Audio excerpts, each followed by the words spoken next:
Hello there, and welcome to another episode of A Fresh Perspective with Jeff Charles, with your boy, your favorite conservatarian, Jeff Charles.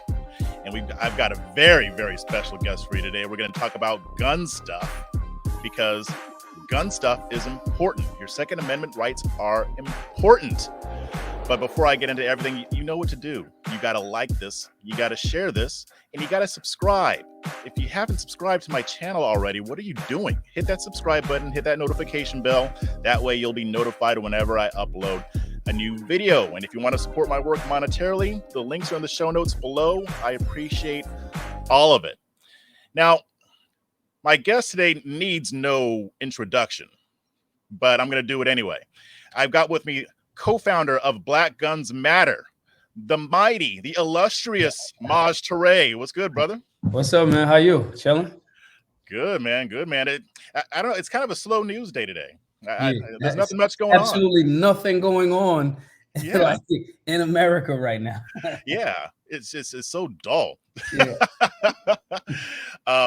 But yeah, just for those who don't know, this is the day that, the day after they raided former President Donald Trump's home, which this is going to be lit. It's going to be very interesting to see what's going on. It's already got me busy. But I want to talk about guns. Yeah. So before we get into everything, though, why don't you tell us a little bit about yourself, your organization, for the few people who don't know what you do?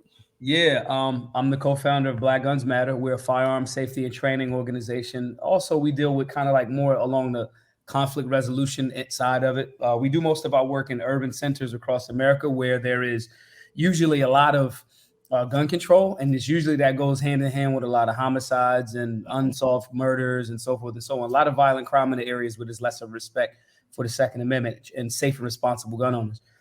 So we do this. We opened a center in Philadelphia called the Solutionary Center after we've traveled around the country doing these classes for years.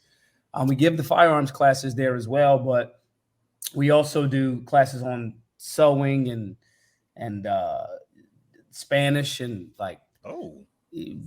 Adrian Norman was there a few days ago doing a class on mortgage boot camp.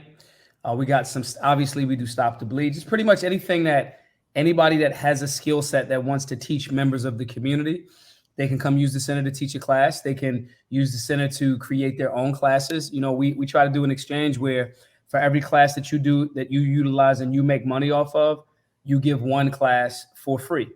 Okay. So that's what the center does. We hope to make that viable and then scalable, and then do one of those in every city. So that's kind of the early stages of how Black Guns Matter started, but also now how we're turning into more of a holistic approach.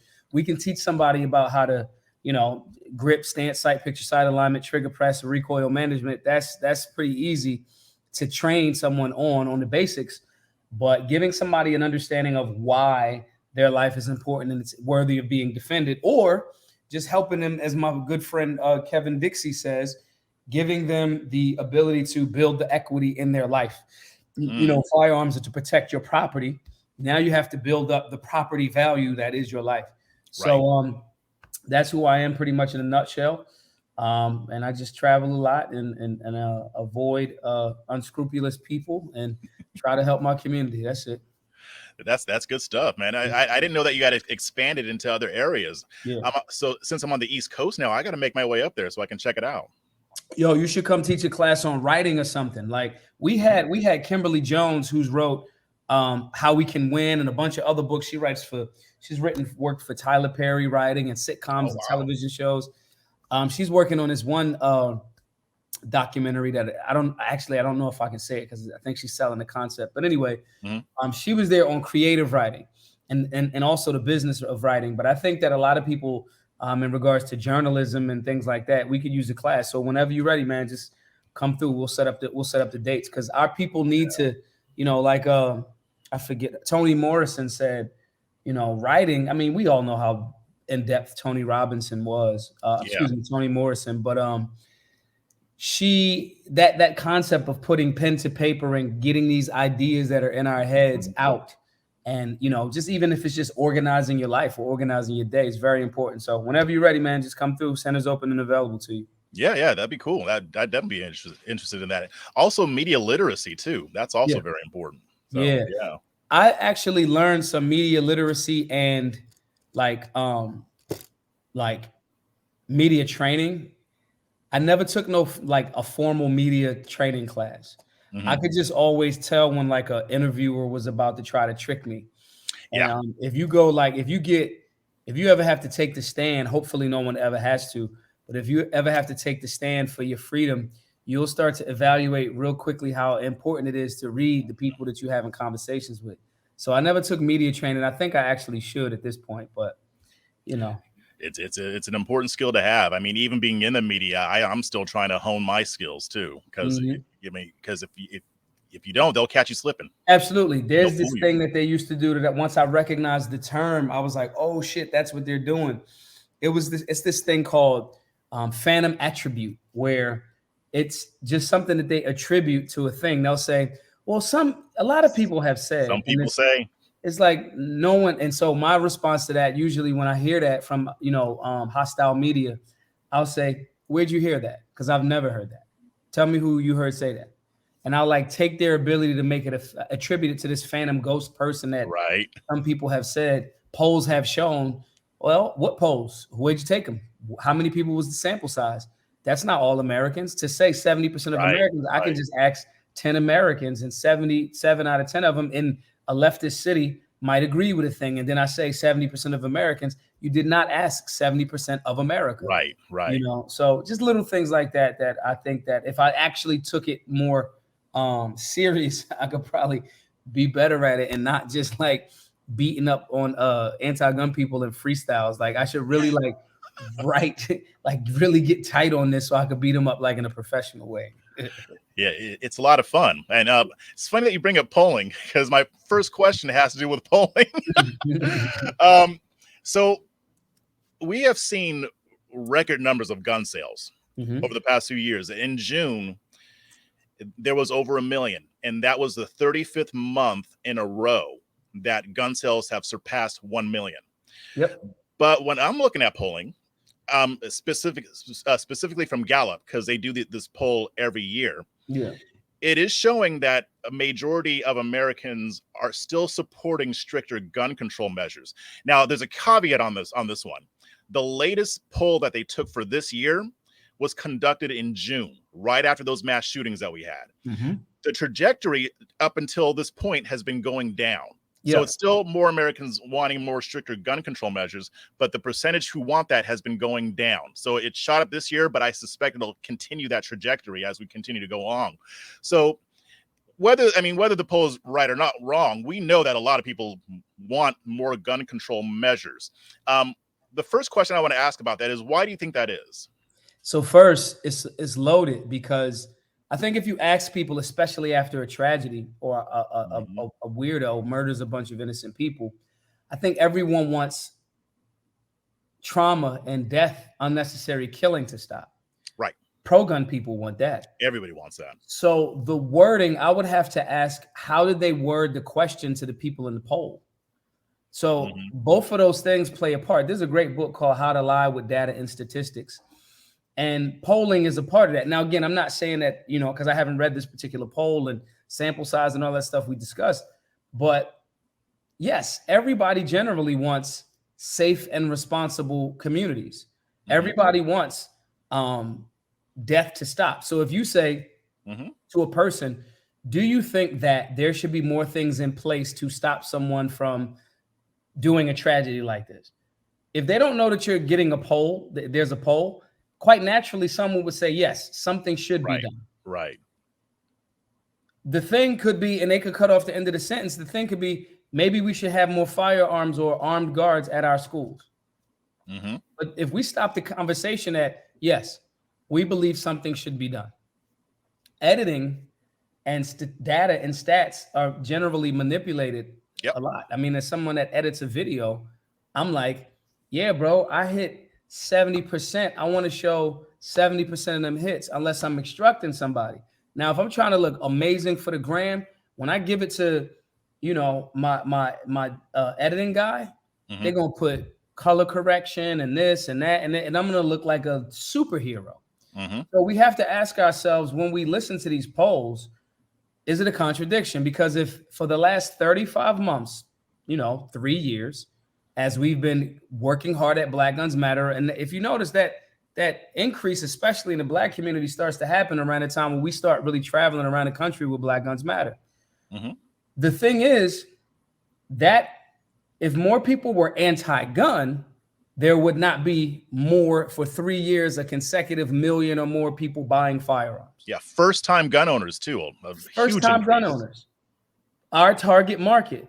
Mm-hmm. A lot of them in Black communities across America, our target market. Yep. Again, this isn't to disparage any other ethnic group, but we had to go where the gun control or the racist practice of gun control was the most in the Black community. So when I hear that number and I look at the other numbers of people buying guns at rapid paces, I think that is a bit of it begs me to question, how was this question presented? Mm-hmm. And are the people that you're asking, are they actual gun owners? That too. So all of those things matter, but the numbers of people buying guns is you don't buy a gun on accident. There's no way to take that out of context. There's no well, I kind of bought one and I didn't really want to buy one. Even if somebody felt that way, you still bought one, but it wasn't like I bought one and I was in opposition to buy. That's not what happens. Right. And so I would juxtapose those two things and say, here's what's actually happening in real time. And it's much more consistent than the poll, every once a year or however often they take it. We have 35 months. We have over however many years of this trend consistently happening. And that's what I would kind of say there. But also I would say, yes, I agree. I think that there should be things in position to stop these mass shootings and these, I do. And that may be a person with a firearm trained or groups of people with firearms trained. The other part that gets left out of this conversation a lot is the amount of defensive gun usages that there are annually. Mm-hmm. We stick on the 30,000 deaths associated with firearms. And I say associated because 60% of those are suicide. Exactly. Sometimes upwards of closer to 70, but we'll say 60. 60% of 30,000 is a little over 15,000. So let's say 50. Let's even go lower. Let's say 50. Let's say 15,000 deaths associated with that is suicides. You got 15,000 left. Annually, there's 300,000 defensive gun usages annually. And the vast majority of those are non-lethal. That's just somebody pulling a firearm out to protect life. So when you look at that way, and that's the low end, 300,000. It is 10 times what the average of deaths associated with firearms is, even if we don't take out the 15,000 that were suicides. Here's the irony. If some of those defensive gun usages were lethal, Kyle Rittenhouse defended his life. Mm-hmm. If that's lethal, they count that to, even though it's clearly this was a good guy stopping a bad guy from killing themselves or others, they count that towards the remaining 15,000. This is a stat game. So when that question is asked to me, I have to dig further into who was asked, what was the question, what part of the question was cut off, are these people gun owners? And all of that context matters to the overall scheme of the questioning. And, and I would expect there to be more of that during the middle of a tragedy when people are like, yo, something's got to be done. So that's fair, but we got to ask questions on top of the questions because we're so used to becoming getting hit with the spin so much. Yeah, and I agree with you. I'm skeptical of a lot of these polls. Especially, I'll even tell you how this one was asked. It says, in general, do you feel that the laws covering the sale of firearms should be made more strict, less strict, or kept as they are now? Okay. Well, but what does that even mean? Like, if you make it more strict, what is? I mean, there's no further information there. And again, this was taken right after a series of mass shootings. Mm-hmm. What does that even mean? Yeah. So to me, these polls are not very they don't tell you a whole hell of a lot, but what does are the gun sales. Also, I don't know if you saw this report. I think it was in the Philadelphia Inquirer. I came across like a month ago. Defensive gun uses in Philly have gone up drastically. And what's funny is that in the news story, they were only giving examples of defensive gun uses involving shooting. But like you said, the majority don't even involve shooting.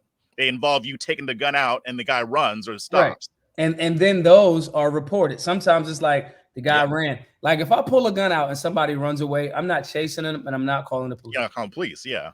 So these are all not, even in that article, they tried to spin it like bad guys being stopped were was a bad thing. Like good guys protecting life was like the justify. They said the justifiable homicides. That's right. That is how they worded it. And this, like, these are the things that I'm like, bro, y'all are slick. But the American people have to evaluate that. If you're watching this podcast right now, you got to ask those questions from that space. It's like, if you don't get the context, we spoke about Kimberly Jones, and there's a great story. She's a story writer and storyteller. Talks about the pot roast story. I've said this before. I think it's such a beautiful story. In the pot roast story, a mom and her daughter is making a pot roast. And the mother says, we're going to make our famous recipe pot roast. It's going to be so delicious. It's going to be so tender. It's going to be so wonderful. And she says, the first thing we do is we cut off the ends of the pot roast.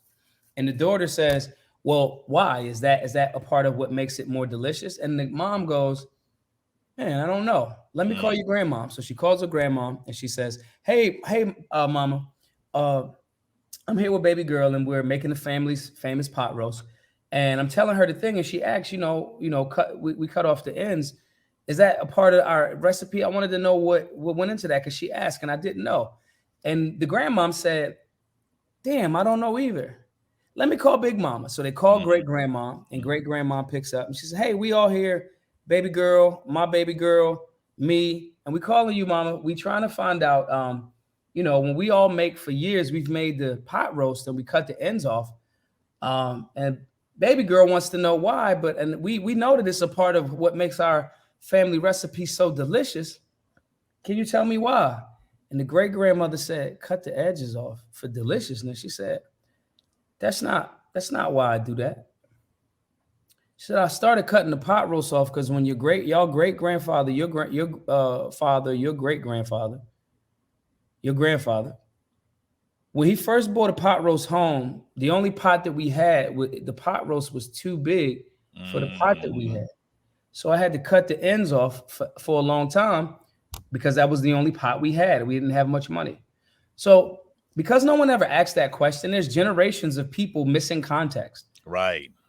There's however much meat has been wasted because you didn't ask, why are we cut? So the next generation that had a bigger pot could have said, we don't have to cut the end of this pot roast off. Right. So we've turned it into something completely different. The point of this is context.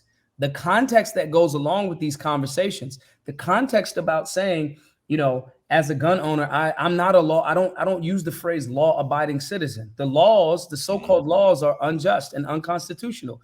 I am a safe and responsible firearm. Yeah. And so giving further context is what's most important, because if not, you're missing so much of the ingredient or the story behind it, the layers, the nuance that actually makes your life a lot better when you have that understanding. Last point on this. I remember a few years ago, I was at the White House when Trump was in office, and he was addressing a bunch of young African-American folks. And I was in the White House, and I was there watching, and he was maybe 10 feet away from me. And he said, African-Americans built this country. I don't know if you guys knew it or not, and like a light joke, and said, but you're just now starting to get the credit for that. We all built it, but your ancestors had a large hand in building that. I left the White House not long after that. I walked back to my hotel. I sat at the bar. I had a drink, and CNN edited the shit out of that. They made absolutely no mention of that. The questions of what the person on the screen is saying and the edits and even the words under it painted a different context. They painted it as if there was a bunch of these young African Americans that were there that were incapable of thinking for themselves, and they were a part of the MAGA cult. And maybe that's true, maybe it's not. But what they didn't on purpose talk about was at length when he discussed the importance of African American involvement in building this country. And context matters. No one that watches that, I would just happen to be in the White House. Right. You know what I'm saying? No one that watches that gets that answer. They miss that context. So the context overall of that polling question is the one that I would highlight. And again, asking that question right after a mass shooting, can have different, different responses from different people. Definitely. So when it comes to everyday people who might say, we need more gun control, how, I mean, because I'm sure I know you come across that all the time. How do you change their minds? Like, what are some of the things that you bring up to get them to think differently? I don't. I first listen to them. Mm-hmm. The beauty of our success at Black Guns Matter, we deal with absolute beginners. We don't go after we like turning beginners into intermediaries over time. Mm-hmm. We know our target market. My target market is people from the hood, whether that's a rural hood. If you don't live in a gated community, you probably live in a hood. Right. Or you might be hood adjacent, right? I don't be trying to convince nobody or nothing. I just present the information in a manner and they know I'm from where they from. Every platform that I've ever been on, I've been exactly the same.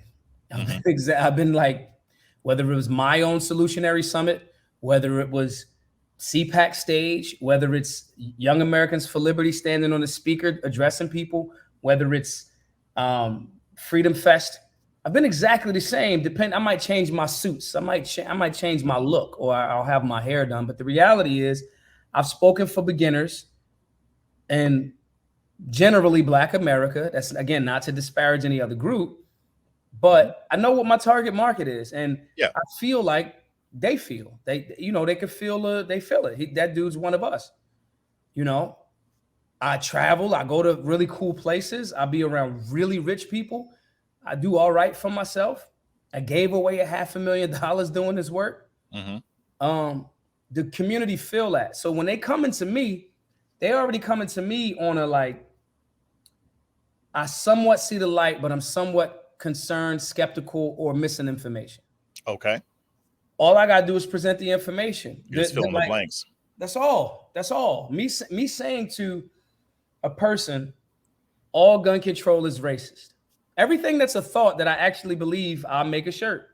And then when I'm walking around with a shirt saying fuck socialism, and if someone happens to ask me, I'll say, well, here's why. Remember 20, 30 years ago in Venezuela when they was super oil rich? Remember 3 years ago, now they was begging for bread in the street? Tanks running over citizens because they were de-armed. And we can't ignore the U.S. intervention in Venezuela and these places too. And when I say U.S., I mean the United States government. I love Americans. I hate this fucking government. Yep. Period. Yep. And so in explaining these things, the racist practice of gun control, if they happen to be, I don't know how far I am away from, I'm sitting in front of a bunch of books, but I'm pretty sure I won't have to go too far to pull up a book that will support what I'm talking about. Okay, here we go. More Guns, Less Crime. By John Lott. Yeah. I think this is if I'm not mistaken, this is a signed copy too. We got that. I've been trying to get him on my show. I know him. You want? I can plug you with him. Yeah, hook me up. Yeah, I got you. Boom. Oh, that's interesting. When I start showing little things, historical things, right?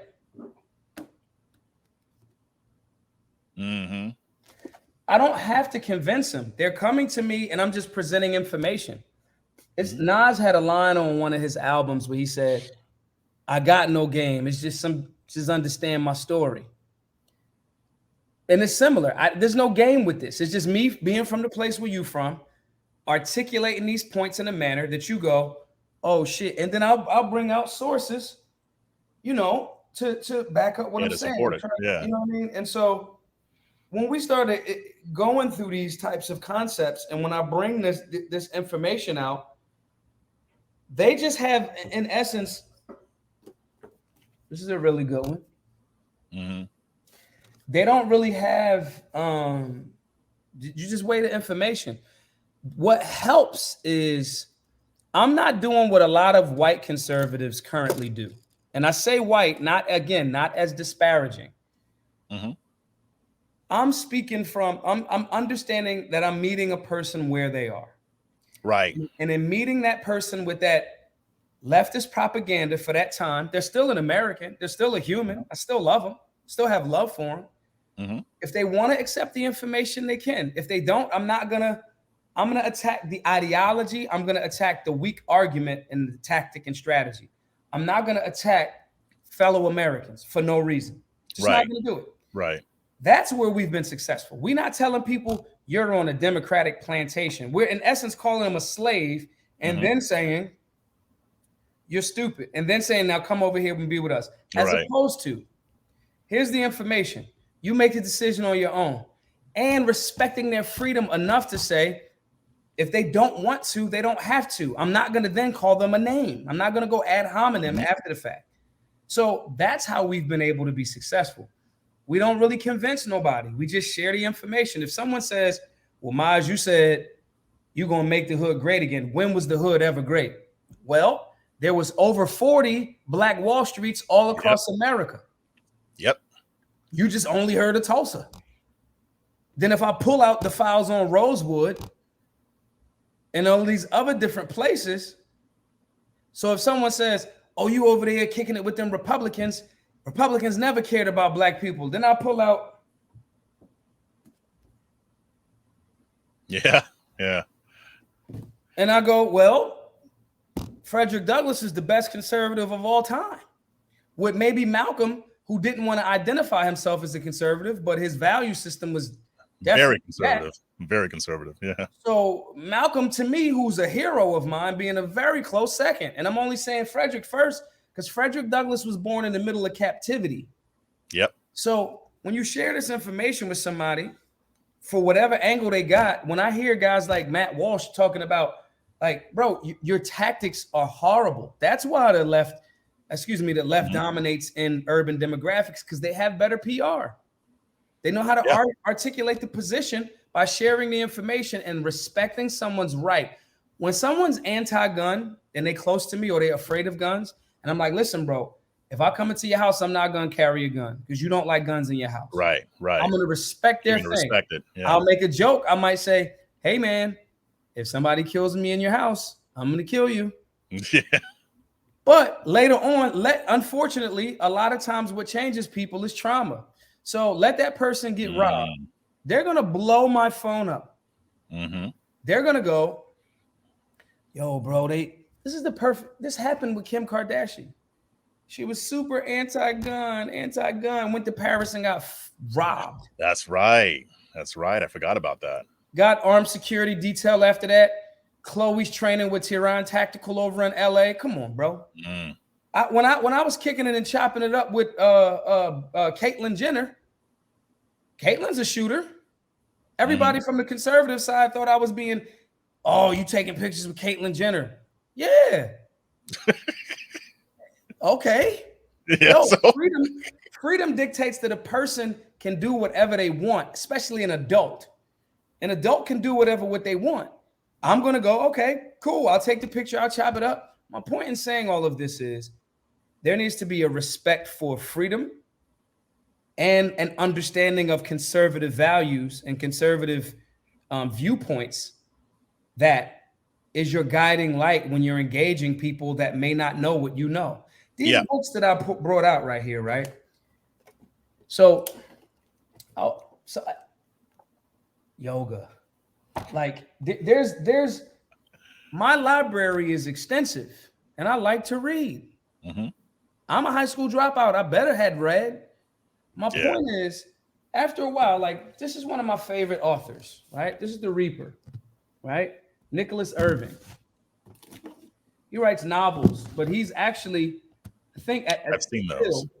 But he has the most confirmed kills of a sniper like ever. Wow. So, and I don't know if that number's been, updated or whatever, but my point in saying this. Yeah, I know who you're talking about now. Yeah. Yeah. The average person won't buy one of those books. I have his entire collection. So, in understanding that there's a world of, books that just are around. Shouts to Dr. Laila Africa, Nutricide, the nutritional destruction of the Black race. Shouts. Everybody should have this in their reservoir. Island, yeah. My point in saying this is when you start learning more, you also understand that most people don't study. And if they don't study, and if positioned yourself as in a position of somewhat leadership, you have to understand that everyone does not know what you know. You got to educate. And the education does not mean talking down on people. It doesn't mean I'm just going to cater to my little base so I can sell them product without trying to expand this ideology to the people that come to me. The people that need this the most are the people that the left, extreme leftists, have propagandized the most as well. So for me, I'm going to just shine the light, and those that are of the light will gather with the light, and I'm going to present the information. Even if a person comes and they're adversarial, I don't care. I've forgotten more than you may have ever read. So, cool. That person has the freedom to view the world that way. I do not engage any further. So everybody else watching that goes, I like how this dude handled himself. Matt Walsh was talking shit about me on the video. I didn't even watch the video. I didn't even know. I can't. I already know what I already know. I've seen your type 1,000 times before. I've seen it.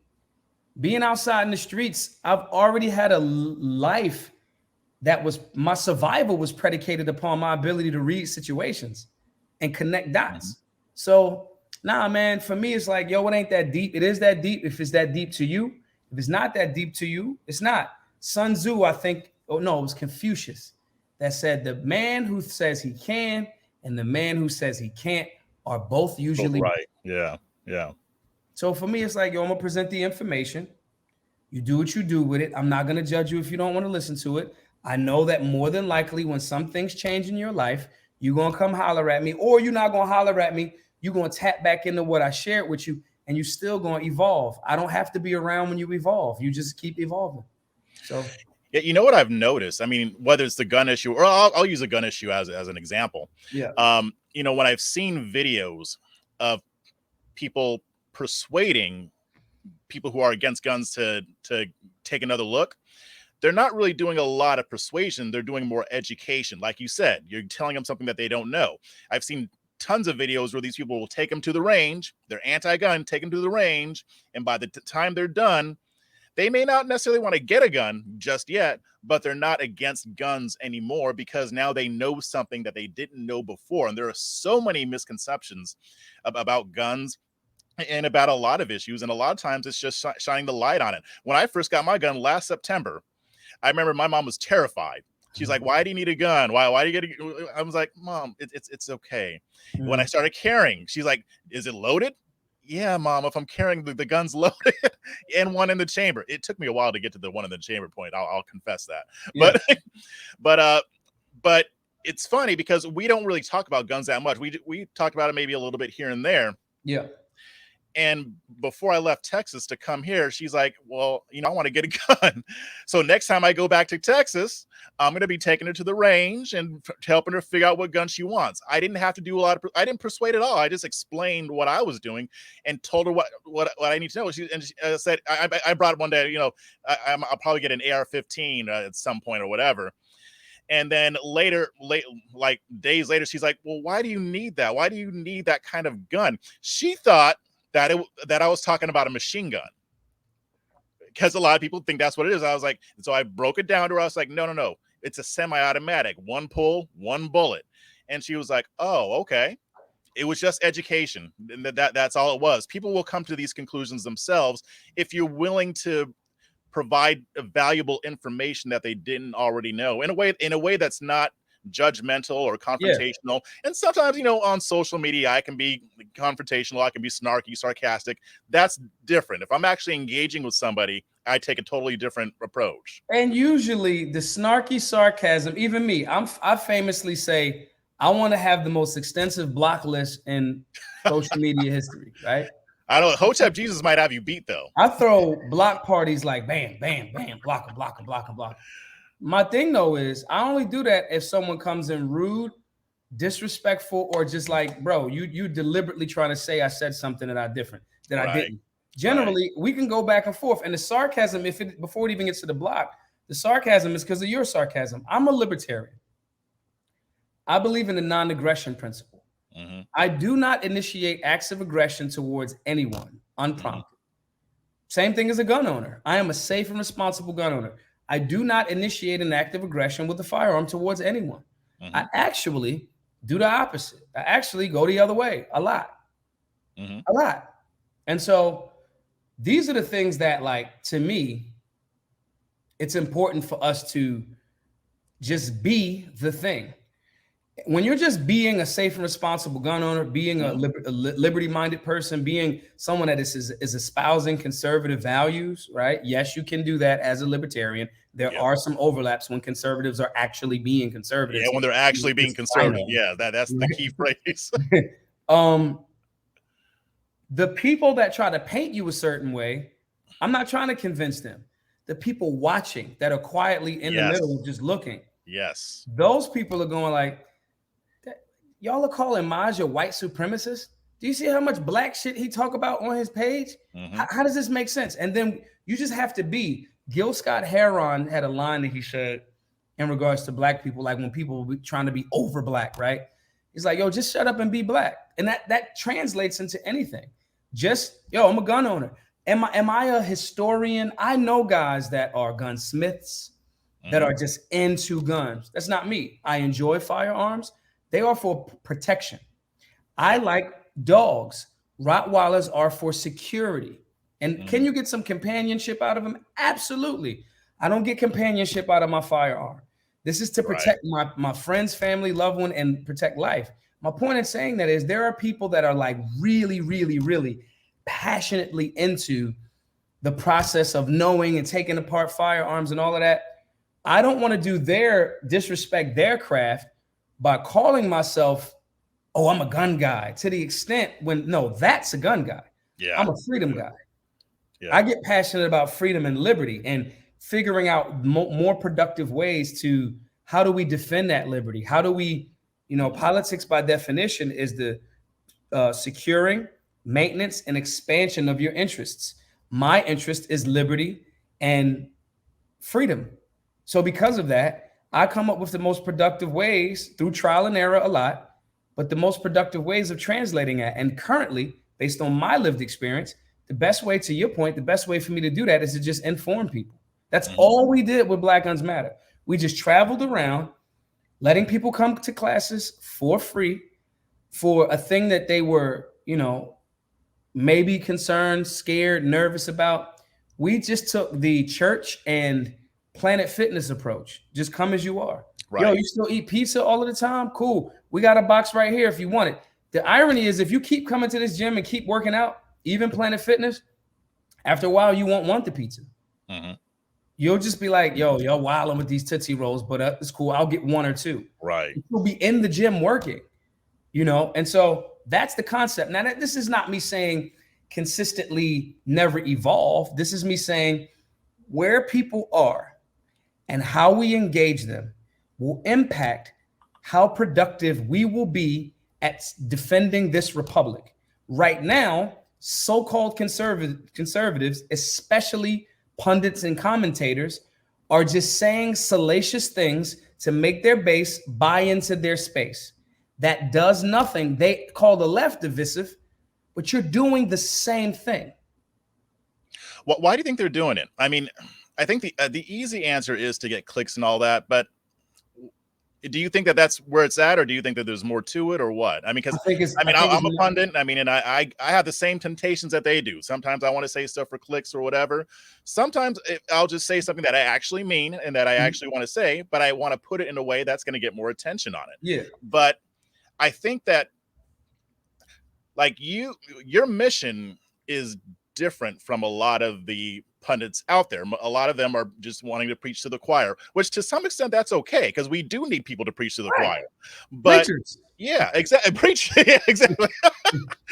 We got to have choirs. We got to have preachers. Right. But what do you think is behind they're not? You're right. Our missions, in that sense, our missions are different. Now, I pick on some of these guys because I can. But I still think they're Americans. I still think that they love America. I don't think there's some people, even extreme leftists, I think if they traveled a bit more or had more books around, then they would kind of like get it, right? A lot of leftists are kind of like just not well read and whatever, right? And they have the freedom to do that. So I think that all of these Americans have their pros and cons with them, but they're still our people. Sure. I think what happens is they don't read enough. Brandon Tatum has absolutely not read any of those books that I've just highlighted. I'd bet dollars to donuts. I absolutely know. Pretty sure he hasn't read this.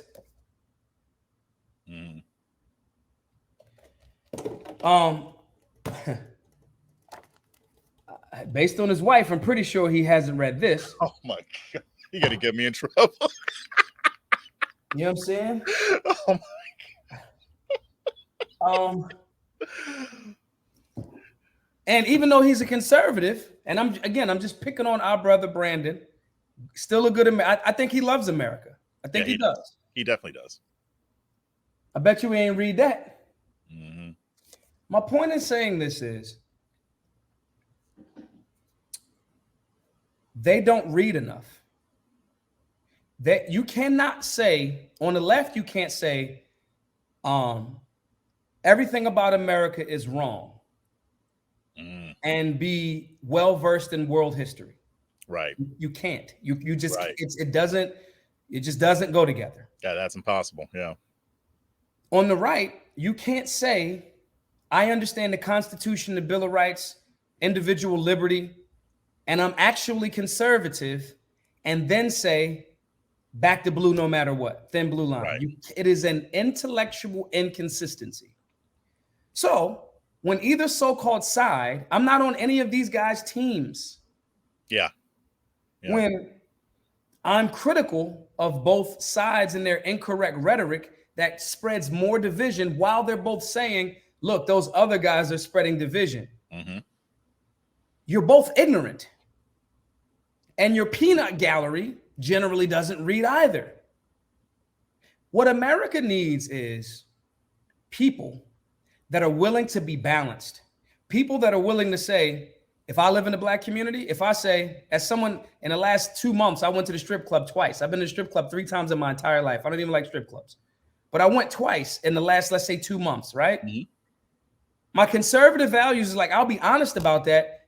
And I had a fun time, with my homies. But I may not put that on social media every time I go to the strip club. That's a little more reserved, right? If I'm saying it about myself, I'm able to say the same thing about my homies that talk about the system. They trying to make us not make no money, but I just watched you throw $1,000 at the strip club. That's not the system, bro. That's you. Yeah. On the other side, when you say it's the left, they don't and I go, bro, you are in support of the over-militarization of America's cities. That is not conservative. That's your ignorance around that. Both sides will give me love depending on what I'm saying, and both sides will give me hate depending on what I'm saying. And I'm fully aware.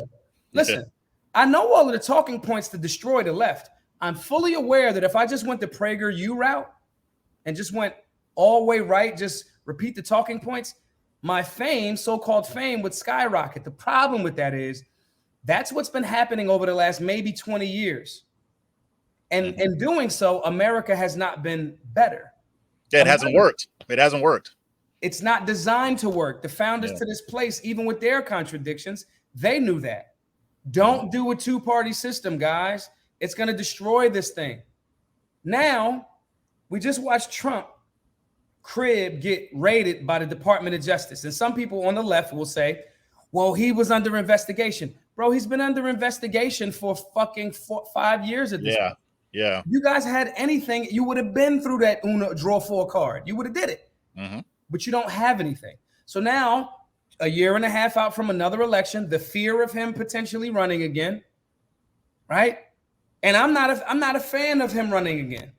I think he was bad for the Second Amendment. But in stepping back, I go, you guys have weaponized the Department of Justice to in an unprecedented manner. Yep.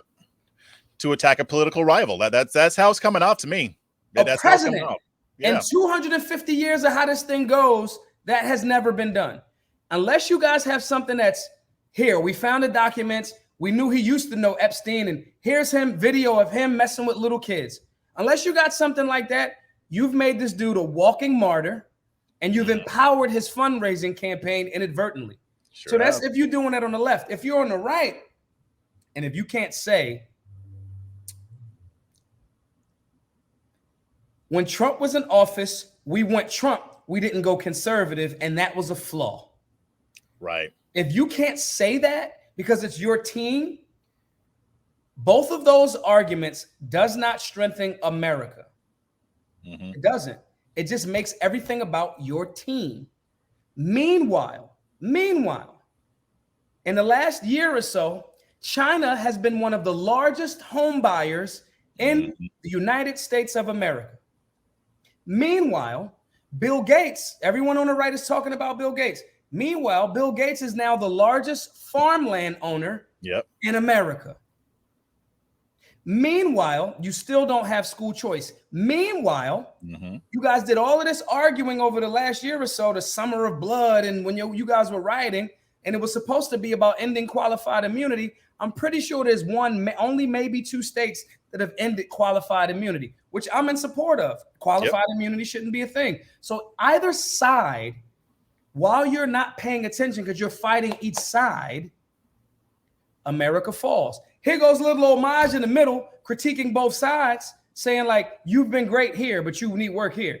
You've been great here on this side, but you need work here.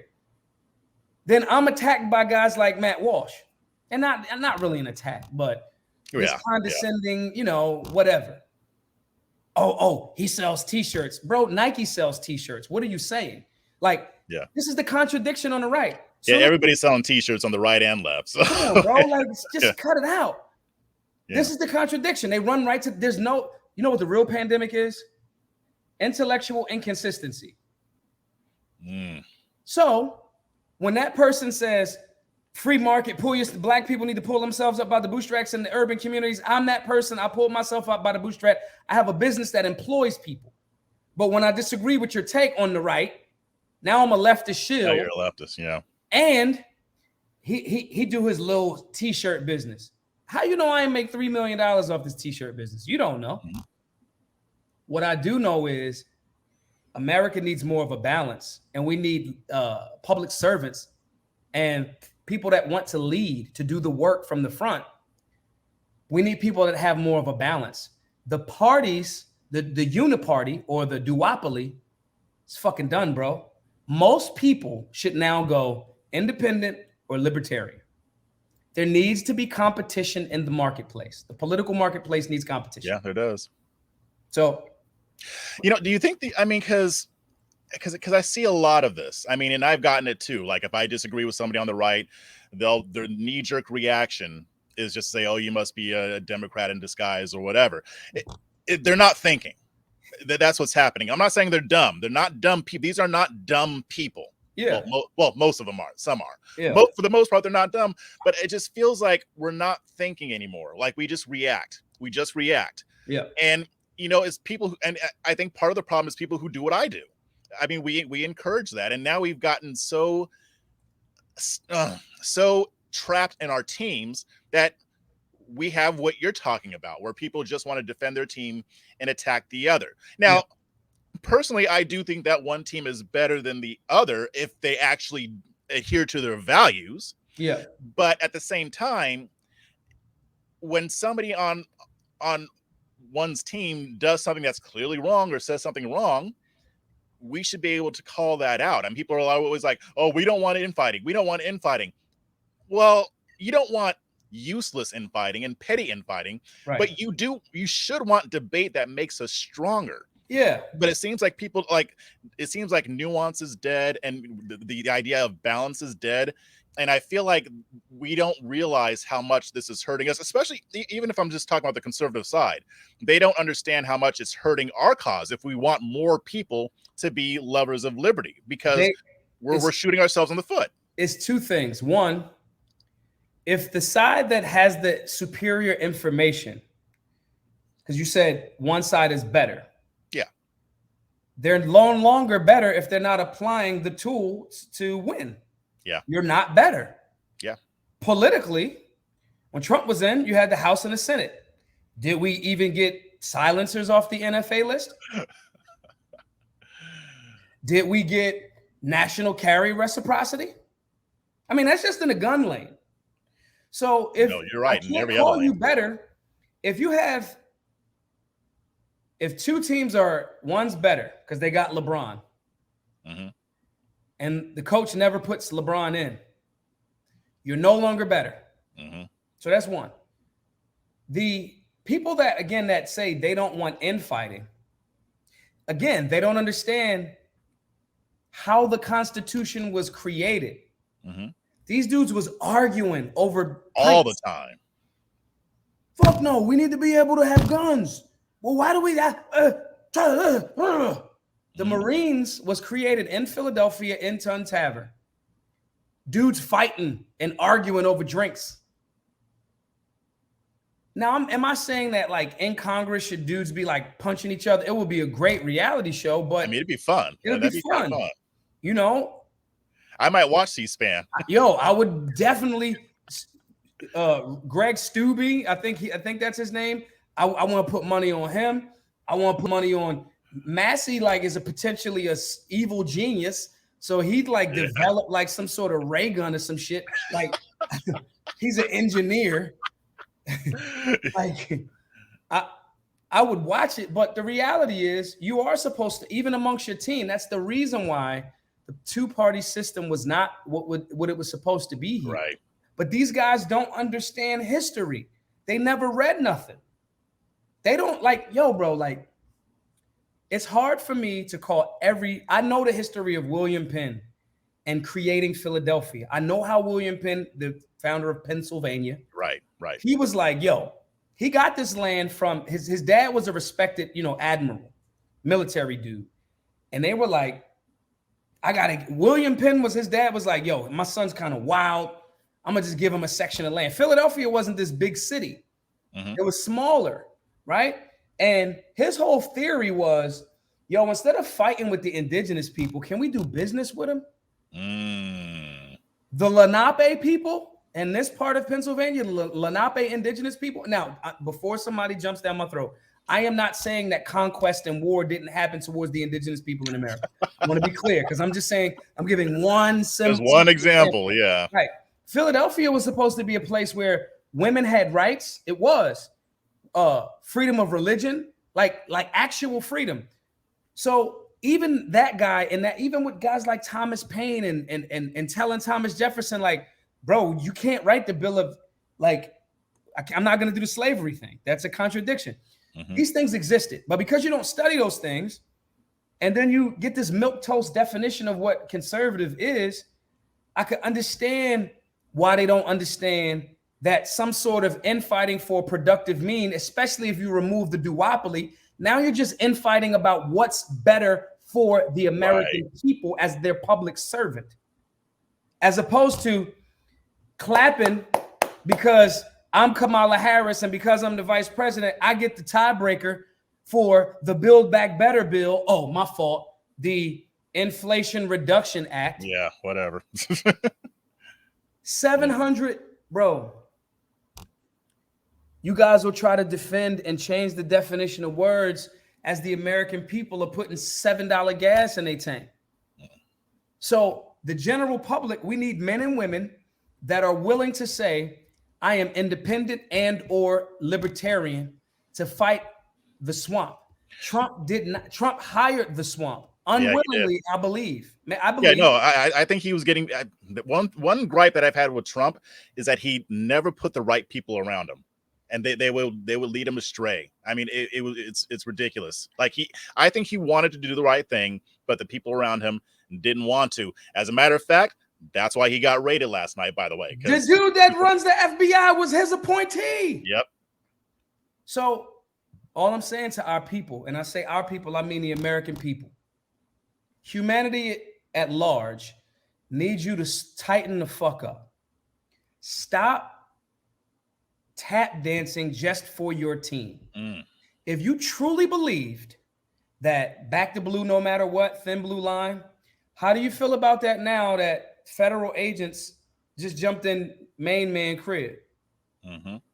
And I know some people will say, well, that's different than the local police. No, local police do that stuff all the time. All the time. And I don't care if it's black, white, or otherwise. They do this stuff all the time. They showed you this over the last 2 and some change with COVID. Exactly. What more do you need to see? You know how many times I got kicked off an airplane or the threat of being kicked off an airplane? Mm-hmm. My point here is go tap into the Constitution, y'all. Not that the Constitution itself is this unfailable. I'm saying we have a document that currently is still supposed to be how we moving out here. They talked about, don't do a centralized money supply. Like, don't do it. Mm-hmm. They talked about, limit the government. Don't have a standing army like that. And all of the people should have guns, because what will happen is people acquire power via the civic process, mm-hmm. and then start to use those agents of the state, police officers, local, state, or federal, against the people. Mm-hmm. That's literally what's happening. But the problem is, y'all was cool with it on each side. Everybody's cool with it when it's happening to the other. To the bad guys. Yeah. It's just a matter of time before the pendulum swing, and now you're the other. Yep. And so let me ask you this. I have a friend, her name is Donnie Anthony. I don't know if you're familiar with her, but she was very much MAGA, and now she's like screw both of you. She's really been talking about, abandoning this two-party system. And I don't necessarily disagree, but here's my question to you. How do you get people to either go libertarian, independent, or form something else, and to not be so stuck to these two-party systems? I have a theory about why we don't do it, but I like to hear how you think we could move forward with that. You just start, same thing as gun ownership. You present the I'm a lawyer. Mm-hmm. Not really, but like a fake lawyer, right? Mm-hmm. I just present the evidence to the jury. Look, listen, I'm here to defend my client, the American people. Mm-hmm. Here's the evidence. This is Watergate. This Trump shit is it's without actual stuff, right? When we look at, because Nixon literally was like, we're going to set up the war on drugs in the black community. Yeah. So I'm not saying it in that sense, but it's like, fucking bro, the Obama administration put spying material in Trump Tower when he was running for president. Like, I just present the information. So I'll do that. Then I go to the right. I go, oh, by the way, while this was happening, Republicans had countless opportunities to steal the black vote, but they chose to not educate and go into those communities. Mm-hmm. Dr. Martin Luther King said, there comes a time where your silence becomes betrayal. Mm. These either it's ignorance or incompetence or deliberate negligence. So if you're just responding in reaction to extreme lefties talking about defund all police, and you're just going back to blue no matter who, you're doing a massive overcorrection that's not balanced. Right. If you're doing that, you're a poor tactician. Republicans have been poor tacticians. When I go to CPAC and give them the best panel in the universe, and then Matt Schlapp goes, we're just going to pretend like Maj just wasn't here the following year. You want to lose. When you have the best conservative of all time in Frederick Douglass, and you don't even talk about him as conservatives and white Republicans, you guys are complicit. Lucas, when he did that video or that breakdown, he said something that was very true. White Republicans don't want the black vote. And as the attorney in defense of the American people and the future of saving the republic, I'm going to present this data and say, in closing, this is the reason why you should go libertarian and independent. I'm saying that as a libertarian because I don't want the fucking libertarians to get comfortable. Yep. Don't get comfortable. I bring 2 more million black folks in and we getting money and getting change in things on a local state level. And then you start being the same thing. Every corporatocracy does that. They become innovative. And that's why when the old guard is stale and not fresh no more, they corny. Then Google shows up and everybody's like, oh, this is the most amazing thing. Mm-hmm. I'll just Google it. Oh man, this is a great website. Then they become the same type of energy. They start edging people out. Google is what AT&T and Bell Atlantic South, before they got split up, they played a monopoly. Instead of just continuing to be innovative. Amazon, same thing. Same thing. What we have to do, just like the same checks and balances that were put in the position when motherfuckers said, yo, if you do this right, you'll have a republic for maybe a couple of 100 years. If you do this right. We got to make sure that we stick in adhering to these tenets. I want independents in there, not because I believe that a lot of independents can't even vote before the primary or in the primary, excuse me. Yeah, they can't. So I'm saying independent because I want, register independent. Because and every so often when the thing that we as libertarians are presenting to you makes more sense, jump libertarian in here, because I can't let the libertarians run into, we're not switching dictatorships. We're creating balance. I just happen to be a warrior philosopher though. So it's a little bit different. So my ability to go, look at that. And I'm not attached to none of these teams. If the people listening actually want to save this republic, I want people to be clear. This landmass that we call America could not fucking be here the way that you know it to be. It could not be here. When I was little, my Nana, sometimes on Sundays, we would go to thrift stores. I really love thrift stores. We would go to thrift stores, and sometimes we would take the train and the bus, and we would go to the airport. We would go to the airport, and we would just talk and sit, right? And we would watch the airplanes take off. I mean, we would go right up to the gate. Mm-hmm. Most of the people listening to this right now do not know of a time before TSA where you could just go up to the gate. They're not going to let you on if you don't got a ticket. Yep. But you could just walk up to the gate and watch the planes take off and land. So they're presenting something to you that your brain can't even conceive of what this actually is supposed to look like. Monopolies do that. Yeah, that's true. TSA was supposed to be temporary. Income tax was supposed to be temporary. Yeah, it was supposed to be temporary. Yeah.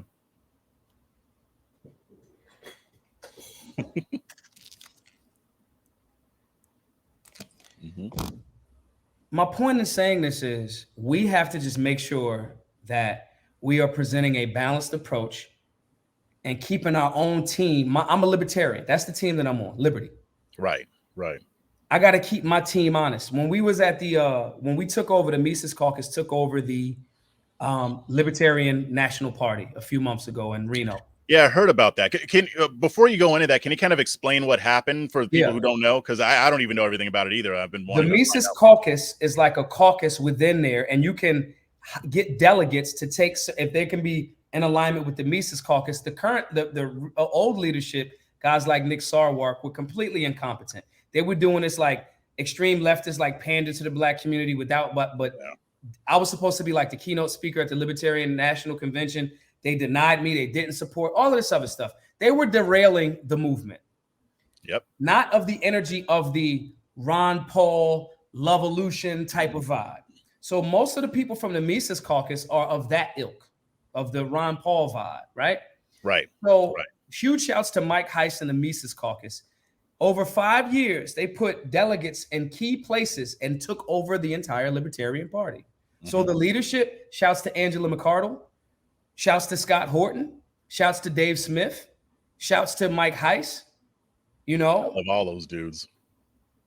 All of that creation is what happened in Reno. And we were excited. And then everyone was like, yeah, this is great. And I had to put our team, not in a negative way. They weren't being negative. But when I took the stage at this Reno bash after the convention was over, I said, that's great, that we won.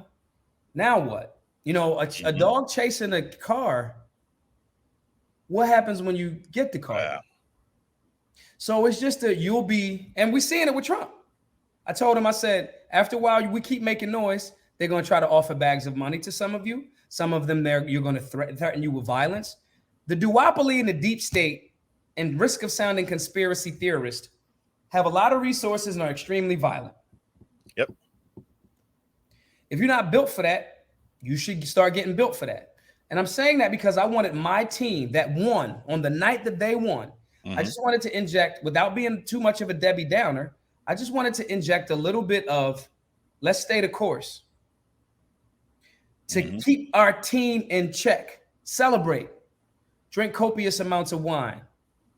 But if you watch Game of Thrones, remember in the first or second season when they drank copious amounts of wine? Yeah, red wedding. Yeah. We can't have a red wedding. Yeah. Pay attention, celebrate, have a good time. Celebrate, pay attention, move forward. Yeah. That's how we keep our team, America, in check. If you from a leftist city, I live in a leftist city. My friends are mostly lefties because they don't know no better. Inform them.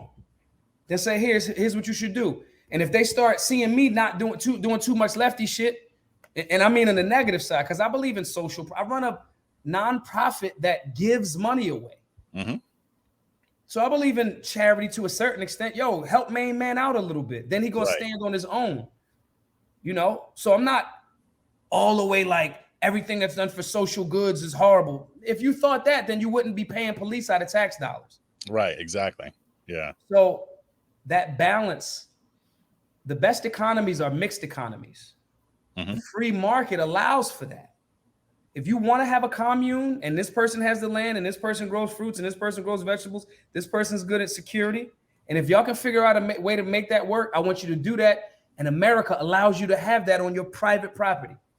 And it's a commune, and these are the rules. And if you can't follow the rules, we're going to have to ask you to leave.